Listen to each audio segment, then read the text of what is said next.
देश में छोटे छोटे देश हुआ करते थे।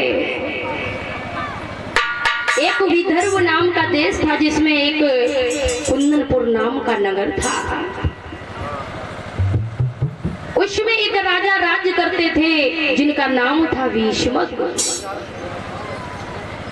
भीष्मक बड़े ही अच्छे राजा थे। इनके 5 बेटा थे। सबसे बड़े बेटे का नाम था रुकुम, जिसकी ससुराल चंदेली में थी, जिसके साले का नाम था शिशुपाल। लेकिन कैसे थे ये राजा? बड़े ही सुंदर राजा थे।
बड़े ही अच्छे राजा हैं।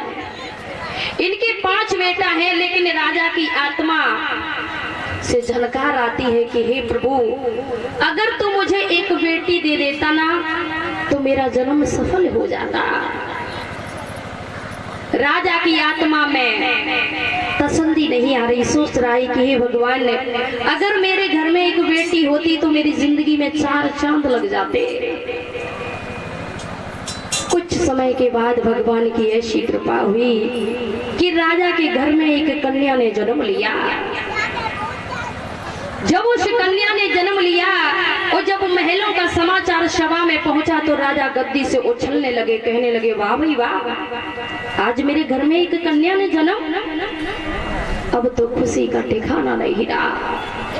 हुआ क्या कि इधर तो बधाई पड़ रही है आंगन में, और हुआ क्या, उधर देव ऋषि नारद जी पहुंच जाते हैं। जैसे ही नारद जी को देखा है, बड़े सुंदर से आसन पर बिठाया, आइए ब्रह्मपुत्र नारद जी आइए, और सब कुशल है? जवाब दिए हुए कि हाँ हम तो कुशल हैं, लेकिन तुम सुनाओ राजन, आज क्या बात है? तुम्हारे चेहरे पे रह रह के मुस्कुराहट क्यों आ रही? क्या कोई अपार खुशी प्राप्त हो गई? जवाब दिए हुए कि अरे नारद जी, आज मेरे घर में एक बिटिया ने जन्म लियो है, और ये भी अच्छा ही हुआ जो तुम बिना बुलाए ही आ गए। ऐसा करो, आप मेरी बेटी का नामकरण संस्कार कर दो, नाम रख दो, और साथ ही साथ ये भी बता दो कि मेरी बेटी का विवाह किसके साथ होगा। नारद जी ने जरा भी देर नहीं लगाई, हाथों में पत्रिका उठाई और देव ऋषि नारद जी नामकरण संस्कार करने लगे।